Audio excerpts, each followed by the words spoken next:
जय माता महामाया। नमस्कार दोस्तों, आपका अपना यूट्यूब चैनल ओम तंत्र सागर पर आपका हार्दिक स्वागत है। माता महामाया की कृपा से, माता महामाया की अनुकंपा से आप सभी के घर में खुशी मंगल सदैव बनी रहे। दोस्तों, आज के दौर में, आज के टाइम पे हर इंसान अपने शत्रुओं से भयभीत रहता है। आज की दुनिया में हर एक ऊंचा वर्ग का व्यक्ति अपने से नीचे वर्ग के व्यक्ति को अपने नीचे दबाने की कोशिश करता है, उसको अपमानित करने की कोशिश करता है। और मान के चलिए, हमारा शत्रु हमसे अगर ऊंचे वर्ग में है, हमसे यदि पद में या पैसे में ऊंचे वर्ग का है, तो हम उसको कुछ बिगाड़ भी नहीं सकते। ऐसे में हमें जलीलत भरी ज़िंदगी, एक गई गुजरी ज़िंदगी जीने में हम मजबूर हो जाते हैं। तो आज मैं आपको जो साधना और जो विधि विधान के बारे में बताने जा रहा हूँ, इस विधि विधान और इस मंत्र के द्वारा आप अपने शत्रु को पूरी तरीके से बर्बाद कर सकते हो, पूरी तरीके से बीमार कर सकते हो।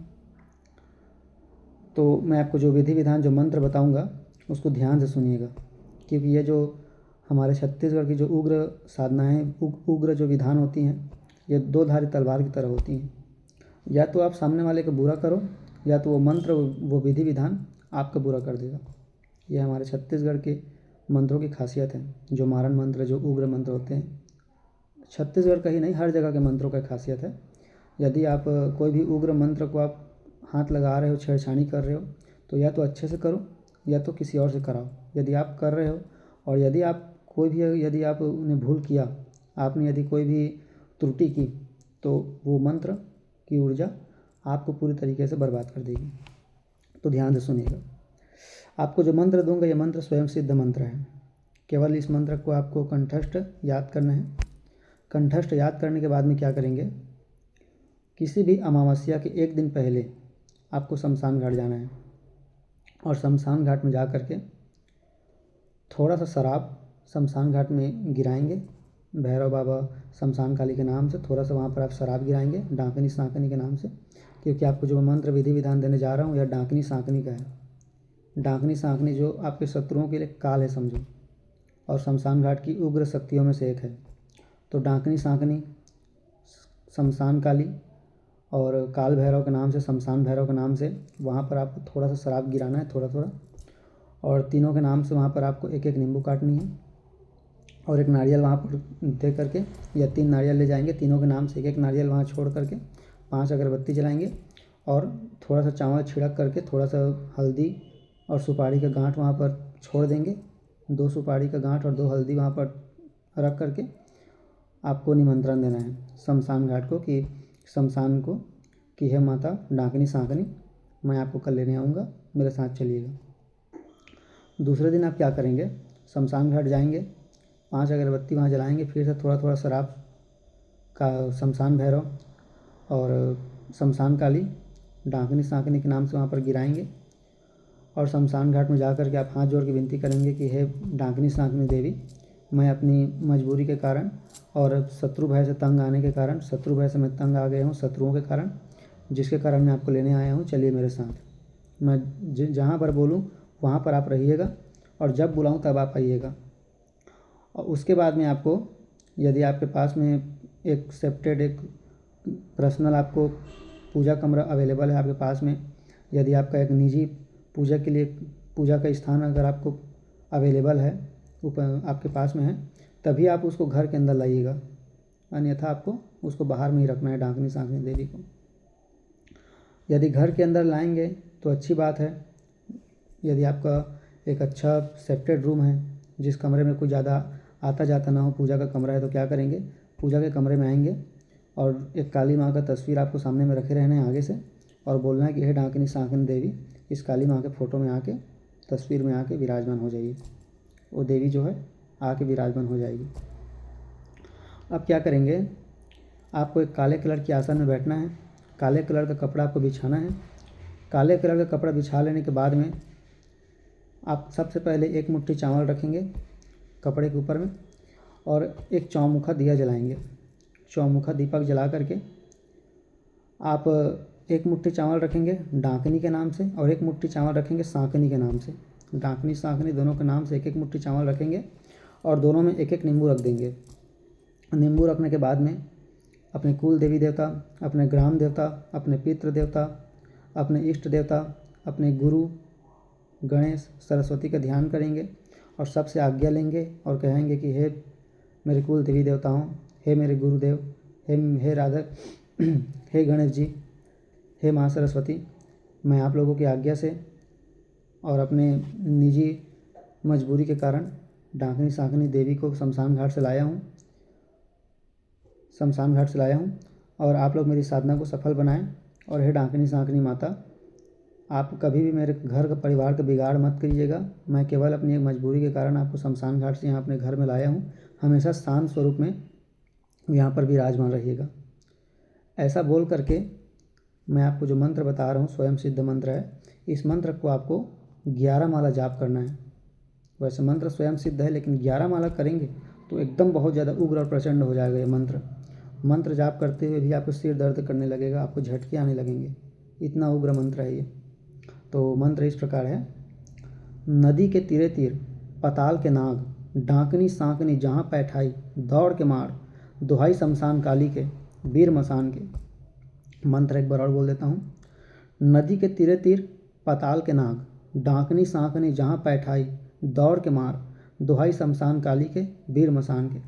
इस मंत्र को 11 माला जाप कर लीजिएगा।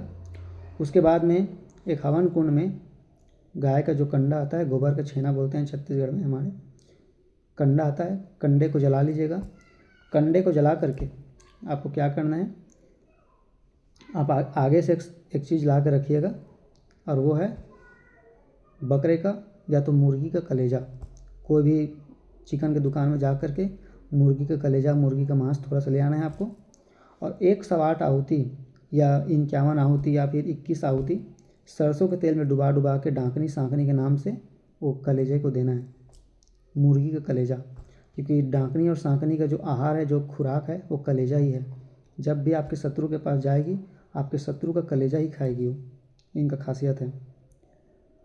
ठीक है, 21 बार मिनिमम आपको बता रहा हूँ, मिनिमम 21 बार आप मुर्गी का कलेजा को सरसों के तेल में, कड़वा तेल में डुबा डुबा करके आपको आहुति दे देना है। उसमें आप गूगल का भी दे सकते हैं बाद में, गूगल का और काले तिल का भी आप आहुति दे सकते हैं, लेकिन मुर्गी का कलेजा या बकरे का कलेजे का आहुति देना अनिवार्य है। अब इस मंत्र को उपयोग कैसे करेंगे? मंत्र को उपयोग करने के लिए यदि कोई आपका शत्रु आपसे आकर बदतमीजी कर रहा है, तो केवल यदि आप नज़र मिला करके अपने शत्रु से इस मंत्र को मन में पढ़ते हुए शत्रु की तरफ फूंक मार देंगे ना, तो शत्रु का तबीयत खराब होना शुरू हो जाएगा, उसको बुखार आना शुरू हो जाएगा। केवल अपने शत्रु को गुस्से में आप देख भी दोगे ना इस मंत्र को, यदि आप इस मंत्र को प्रतिदिन 108 बार जाप करते हो, तो 2 से 3 महीने के अंदर आपके आसपास एक ऐसी ऊर्जा, एक ऐसा आवरण बन जाएगा, आपके एक नज़र में डाकनी और एक नज़र में सांकनी आके विराजमान हो जाएगी। 2 से 3 महीने यदि आप इस मंत्र को प्रतिदिन जाप कर दोगे ना 108 बार, तो ऐसा आपके आसपास में आपका औरा मंडल बन जाएगा। यदि आप अपने शत्रु को गुस्से में देख भी दोगे तो वो शत्रु बीमार पड़ जाएगा। और यदि अच्छे से आप इस मंत्र को उपयोग करना चाहते हैं तो अपने शत्रु के पैर से मिट्टी ले आइए, शत्रु का पैर का जो मिट्टी होता है उठा के ले आइए और उसको मिट्टी को जो सराई धूप आता है या घुंघरू धूप आता है उसमें थोड़ा सा मिला करके, या केवल मिट्टी मिल जाए, सराई धूप घुंघरू धूप ना मिले तो भी केवल अपने शत्रु का पैर की मिट्टी उठा करके एक आग जला करके, गोबर के कंडे को जला करके हवन कुंड में केवल उसके पैर की मिट्टी को आहुति के रूप में डाल दीजिए 21 बार मंत्र पढ़ते हुए। तो भी आप देखना फिर तमाशा क्या होता है इस मंत्र से, आपका शत्रु कुछ दिन में ही बिस्तर पकड़ लेगा। तो वैसे तो मैं जब बोला कुछ लोगों को इस मंत्र को आज डालूंगा, इसके विधि विधान डालूंगा, तो उन्होंने मुझे मना भी किया था कि मत डालना बिल्कुल इसको बोल के, क्योंकि कई लोगों को बताया था, उन्होंने उपयोग करके भी देखा इस मंत्र को। लेकिन फिर भी ये दुनिया है, यहाँ जिस चीज़ को बताना चाहिए उसको छुपाया जाता है और जिस चीज़ को छुपाना चाहिए उसी को बताया जाता है।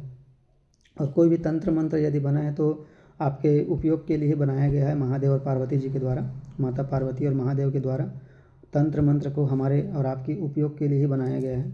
लेकिन वो हमारे ऊपर निर्भर करता है कि हम उसको अच्छे उपयोग करते हैं या गलत उपयोग करते हैं। लेकिन छोटे मोटे चीज़ों के लिए और अपना केवल दुश्मनी निकालने के लिए बिना मतलब के जलन के भावना से इस मंत्र को उपयोग मत करना। यदि कोई आपको कुछ ज़्यादा ही तंग कर रहा है, यदि आपका शत्रु आपके ऊपर कुछ ज़्यादा ही हावी हो गया है, तभी आप इस मंत्र को उपयोग करेंगे। और जब भी इस मंत्र को जाप करेंगे, जब भी इस मंत्र को उपयोग करेंगे, तो अपने शरीर में से 2 नींबू लेकर के उतार करके उस नींबू को या तो काट के पानी में विसर्जन कर देंगे या तो उस नींबू को किसी चौराहे में छोड़ के आएंगे। इससे क्या होगा कि आपके तरफ से कोई भी यदि त्रुटि हुआ है, आपके तरफ से यदि कोई भी आप भूल चूक हुआ है, तो वो नींबू में जा कर के ऊर्जा शांत हो जाती है। इस बात को याद रखिएगा। और दूसरी चीज़ ये बता रहा था कि कभी भी याद रखिएगा कि इस मंत्र का उपयोग कभी भी भूल से भी अपने निजी स्वार्थ के लिए बिल्कुल भी उपयोग मत करिएगा। नहीं तो जो उग्र मंत्र होता है वो 2 धारी तलवार होता है। यदि आप किसी का बिना मतलब का बुरा करेंगे तो समय में ऐसा हो जाएगा कि आपका भी बुरा होना शुरू हो जाएगा, क्योंकि उग्र जो मंत्र होते हैं 2 धारी तलवार होते हैं। यदि आपसे कुछ भी त्रुटि हो गया तो उसके जिम्मेदार भी आप खुद ही होंगे, क्योंकि ये 2 धारी तलवार हैं। यदि आपसे कुछ भी त्रुटि होता है तो सामने वाले दुश्मन का बुरा हो ना हो, आपको ज़रूर हो जाएगा, ये याद रखिएगा। और कोई भी साधना विधान डालता हूँ चैनल पे, जिसमें आपको शमशान घाट जाने के लिए बोला जाता है, शमशान घाट जाने के बारे में बताता हूँ। तो यदि आपके अंदर हिम्मत है, यदि आपके अंदर में उतना ऊर्जा है, यदि आपके पास में उतना सुरक्षा विधान है, तभी आप लोग जाइएगा। नहीं तो किसी शत्रु का बुरा करो या ना करो, लेकिन आपको ज़रूर हो जाएगा। आप किसी शत्रु का अहित करो या ना करो, आपका अहित ज़रूर हो जाएगा। तो आज के लिए जानकारी इतनी ही थी। माता महामाया की कृपा से, माता महामाया की अनुकंपा से आप लोग दिन प्रतिदिन तरक्की करते रहें, और आगे जब वीडियो बनाएंगे तो आप लोग को बहुत अच्छी जानकारी दिया जाएगा। जय माता महामाया।